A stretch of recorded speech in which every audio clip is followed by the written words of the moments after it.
What's up YouTube, Capital G here. Got a nice little non-meta replay for you guys to check out. We got fire at the top, water at the bottom. Definitely not a standard build of Fire Fist. I don't think a lot of people run Caribou or Coyote. Honestly, I'd probably run Red Resonator before I ran these cards. But, you know, definitely still qualifies as Fire Fist. When you see what he's going to do, it's definitely going to be a Fire Fist deck. And then we've got water at the bottom. This is more or less like a water rank 4 Exceed deck, just because so many water cards are going to be a lot more viable, especially like level 4 ones. Northern obviously is always viable, but so many level 4 water monsters are going to be viable just because you know, Bahamut, Shark, Tree Toad in a couple of months and how strong that is. And you guys are going to see a crazy powerful field, and you're going to see what happens when you really don't take the full advantage of Tree Toad, because it's an amazing card. I think it's totally format defining, but when you don't take full advantage of it, the card can easily get like ridiculously wrecked. All right, so let's see what happens. So actually the water player just passes, and he passes the fire.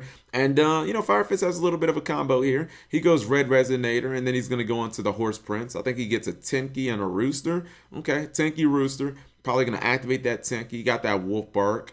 Uses Rooster.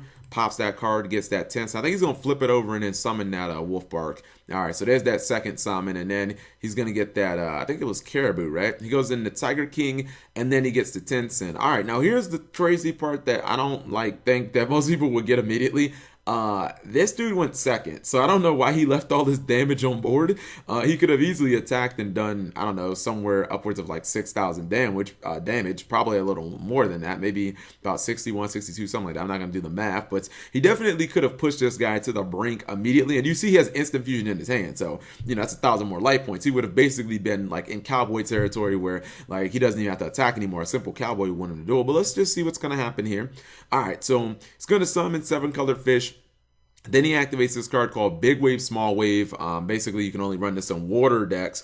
You blow up all water monsters that you have on the field, face-up ones, and then you can special summon from your hand a number equal to the amount that you blew up. Now, he's only doing that because he wants to get a water in the graveyard. He needed to get 7-color fish in the graveyard, and that was pretty much the whole point. Now, he summons this card that I've never seen before. It's called Exceed Remora, and basically, you can detach 2 materials from an Exceed monster to special summon this card, and when you do, you get 2 level 4 fish from your graveyard and defense position. So obviously he's going to get the Mermail back, the Abyss Noise, and he's going to get the 7-color fish. I'm like, well, this is a crazy combo, and you can obviously imagine that he's going to exceed with them. Now, you can only exceed for the rest of the turn. You can't exceed with those monsters unless it's for a water monster, but come on now, we all know Tree Toad, pretty broken. Bahamut Shark, get you the Tree Toad. So there's Bahamut Shark 1, there's Bahamut Shark 2.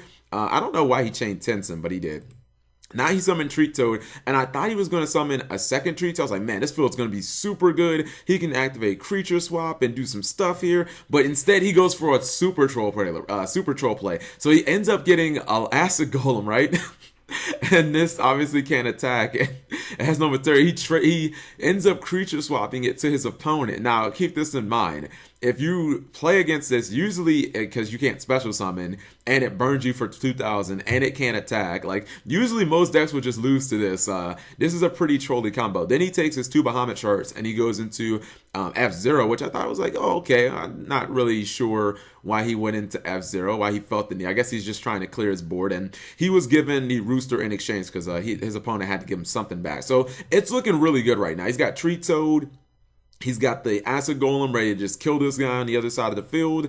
He goes into battle phase. Okay, F0 is going to take Tiger King. He's going to run over Horse Prince. Horse Prince is going to die. Now, here's the crazy part, right? So he rams his his Spider Shark into the Horse Prince. They both end up dying, and then he gets Norden back because this card allows you to get 1 monster from your graveyard when this card dies, whether it be like card effect or by battle or whatever. So obviously, if you get Norden is not once per turn. So bam, he's able to get 7-color fish back, and then he's able to go into another Bahamut Shark and get Tree Toad. Like, look at this field, right?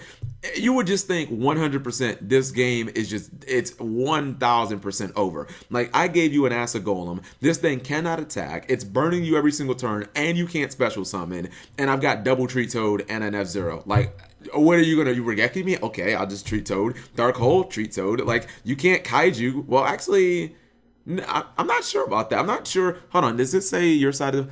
I don't think You cannot special summon. Yeah, I don't think you can kaiju because of Acid Golem. I have to look that up. But you would think this is like 1000% done. But nope. So he takes that burn damage and he has a tribute monster. That is so just, who plays tribute monsters in 2016? Like, I get Monarchs, but man, that's just kind of crazy. He attacks Treat Toad and he opts to put Treat Toad back. Now here's the crazy part. He just normal summons the bear and he gets rid of the Tensu and he blows up the Treat Toad and he doesn't negate that. He just lets the Treat Toad die. And I'm like, bro, what are you doing? You could have easily just taken the bear and just set it. So he gets another Treat Toad. Now he rams Rooster into this to let it die for some dumb reason. And then he ends up taking the Coyote and attacking. And you just look and it's like, bro, I think you kind of squandered the opportunity. I was like, low-key, I think you're gonna lose. Like, why didn't you negate the bear? You would have been able to take the bear. You would have been able to just summon this guy. You'd have been able to go into like Castell. You'd have been able to just spin this and just win the duel. But you know, got to make everything hard. So the second Treat Toad does die. He puts Norden in his extra deck for some reason. Like, okay, you think he can get an instant fusion, and now you know he's able to go into. He's able to go on the Moonlight. He's able to clear the guy's board, and now you top deck a creature swap, which is completely dead. Well, it's not dead, but he's able to take the bear and attack, I guess. But it's like, look at the golden opportunity that Rank Up Unicorn had. Like, he had this game gift wrapped for him, guys. You had double Treat Toad, you had F-Zero, your opponent had an Acid Golem burning them to death, and you just like squandered it completely. And now look at you, you're like neg 4. He goes Leo, obviously he's gonna get the Gayaku, he's gonna set that, or excuse me, he's gonna set it, then he's gonna activate it on the Call to Haunted. He won't be able to respond. He would have had to chain to the to Leo's effect, if I'm not mistaken. Because once Goyaka is activated, if you don't have any other cards on the field that you can chain off of, then yeah, Call to Honda is locked down forever. And now he's able to just attack him for game. Well, he resolves the dragon effect first, because you know, gotta get that 10 cent +1. And then yeah, he just loses. But like, that is just mind blowing, guys. Like, I love Treat Toad, and it's one of the best cards I think in the upcoming set. But you gotta use that card to its full potential, man. The reason the card is so good, it's not just because it can negate things, but it's because when your opponent lets you negate that stuff, you end up taking that monster. You know what I mean? So like, I don't know how that happened, but it totally happened. A little bit of misplays on the Fire Fist side. He didn't do that damage. Could have ended the game a little earlier, but you know what? You got the W, so that's all that matters. So anyways, hope you guys enjoyed the duel. If I made any mistakes, just feel free to correct me, and subscribe if you guys have not already. Thumbs up the video if you enjoyed it.